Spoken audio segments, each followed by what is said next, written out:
All right, we're here with Dr. Dan Lopez, who was my mentor and principal at Abraxas High School, who's gone on to be the CFO for No Excuses University, an adjunct faculty for Point Loma, and who is now a current board member on the Ramona Unified School District, and also an avid fan of fast walking.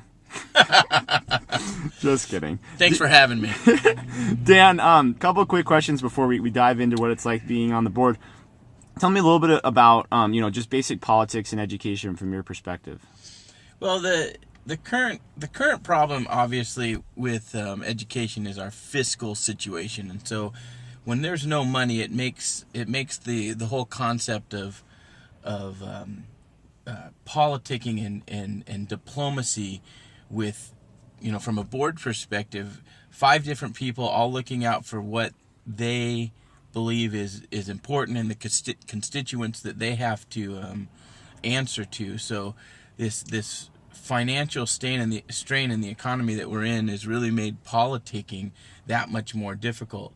Under normal circumstances, the politics and education, there's all kinds of politics. There's the kind of the surface politics of student achievement and the different programs that we have. Your normal stuff, and then there's the deep underrooted politics that that we as leaders have to deal with, as far as getting through the paths of the special interest groups and not just politically, but within the educational system itself.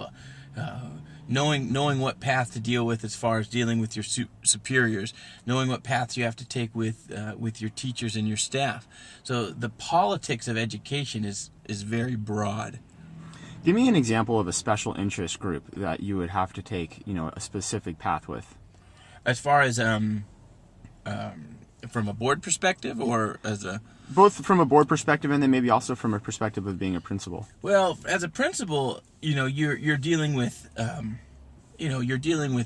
with parents, and as an example, and so oftentimes you'll have a group of parents that have a special project that they want done. That we've raised $3,000 for this, but there's always going to be some strings attached. So those types of comes to mind as a special interest. When we have as a board member, we oftentimes you're always looking out for what things have strings attached to it, because when you're on the board, there's always money involved. There's always some legal piece involved. There's always your traditional, hey, I need my kid to have this opportunity or that opportunity. So those are the things that I'm talking about. I don't have the poultry industry, breathing down my neck to serve more chicken in school lunches. I don't have any special interest groups like that.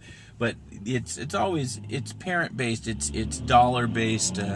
Yes, we're gonna donate $15,000 for a new scoreboard at the middle school, but we want it to be sponsored by Dirty Dan's. It's not gonna fly.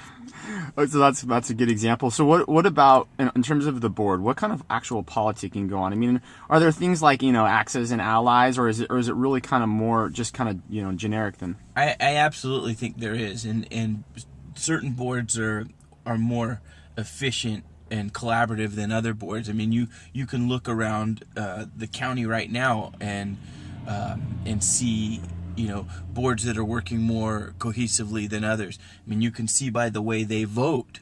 Voting is public record, and you can see what they refer to as, well, as a superintendent, I have a 5-0 board. Most of the time we have our votes go 5-0. We all agree.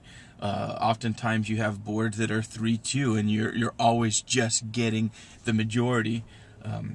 Oftentimes those boards are in bigger districts that have more politically minded races. Oftentimes school boards are a stepping stone to other offices. Your big districts like Grossmont, San Diego City Schools, and Sweetwater. Those oftentimes can be stepping stones many state legislators come out of the Ramona Unified School District School Board. Not.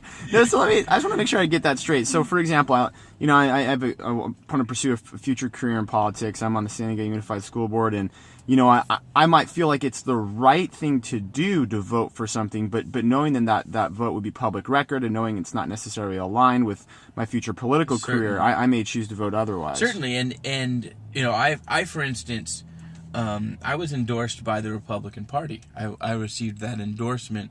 I'm not interested in becoming a politician. I didn't get into school board for the next step, but I did thankfully take the Republican endorsement because it did help me get elected here in the Ramona community. Now, it doesn't affect the decisions that I make. I'm doing this for I think the right reasons, but there's absolutely that political piece in this, because it's an elected office. You have constituents that you have to answer to.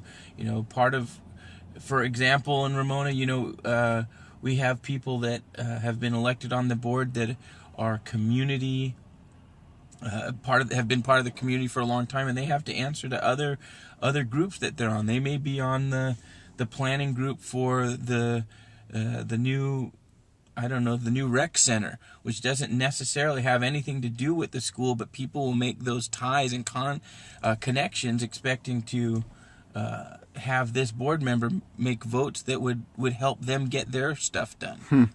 And so in terms of the fiscal crisis, and obviously, the next year probably for any board of education in California is going to be pretty challenging. How does that change the game, or does it? I mean, are things that typical or not? Well, I think that it just makes everyone a lot more tense, obviously, because what are we talking about right now? It's really difficult to get a conversation about student achievement. It's really difficult to get a conversation about programs, or even how the board, which the board's main job is the creation of and implementation of policies and procedures.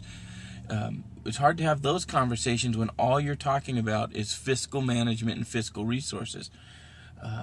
So it makes everyone's more tense, because you're talking about cutting jobs, and you're talking about cutting programs. And in a district of my size, we have 7,000 students. You're not talking about cutting, just someone's job. You're talking about cutting your neighbor's job. You're talking about cutting programs. You're answering to these people every day. You see them in the store every day, because obviously we live in this area. So it really does. It does that for me, and for the experience that I'm having right now, because I think we've been led in a good way, and we've worked collaboratively together. This has brought us closer together as a board, and really helped kind of get us on the same path to try and, because you have to be a team in this situation. If you're divided, if one person's out there voting no on all the cuts and the other four voting yes, then that one person looks like a superhero, but in the end, the cuts are happening anyway, and so you want to try and work together to have that united front on these topics. So one more quick question about the board, and then I want to ask a quick question about kind of a micro politics.